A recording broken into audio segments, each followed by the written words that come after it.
বাংলাদেশকে নতুন করে নির্মাণ করবার যে স্বপ্ন আমরা দেখছি, সেই স্বপ্নকে বাস্তবায়িত করতে হলে আমাদের কিন্তু একটু ধৈর্য ধরতে হবে, এবং হঠকারিতা করে ভুল সিদ্ধান্ত নিয়ে ভুল পদক্ষেপ করে আমরা যেন সেই সম্ভাবনাকে বিনষ্ট না করি, সেই বিষয়টা আমাদেরকে সবসময় লক্ষ্য রাখতে হবে। হ্যাঁ, দেশের অবস্থা অর্থনৈতিক দিক দিয়ে খুব ভালো নয়, রাজনৈতিক দিক দিয়ে ভঙ্গুর অবস্থা হয়ে আছে, একটা ভাসমান পরিস্থিতি আছে। আমরা সেটাকে একসাথে করতে চাই, আমরা সেটাকে একখানে নিয়ে সবাই মিলেই আমরা এই সমস্যাগুলো সমাধান করতে চাই।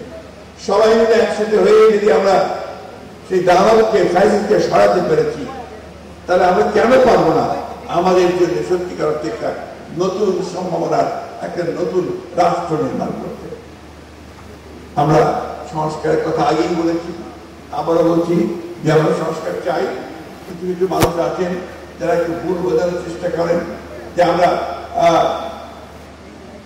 সংস্কার আগে নির্বাচন চাই বা নির্বাচন যে অস্থির হয়ে গেছে, বিষয়টা কিন্তু সেটা না। এটা বুঝতে হবে।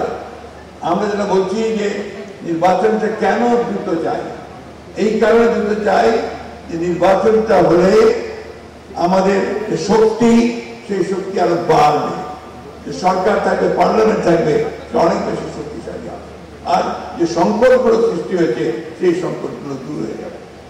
আমরা তো এই কথা বলেছি যে আমরা নির্বাচনের পরে আমাদের দল থেকে আমরা বলেছি যে আমরা একটা ঐক্যবদ্ধ জাতীয় সরকার করতে চাই, সবাই মিলে রাষ্ট্রের সমস্যার সমাধানগুলো আমরা করতে চাই। এটা আমাদের কথা।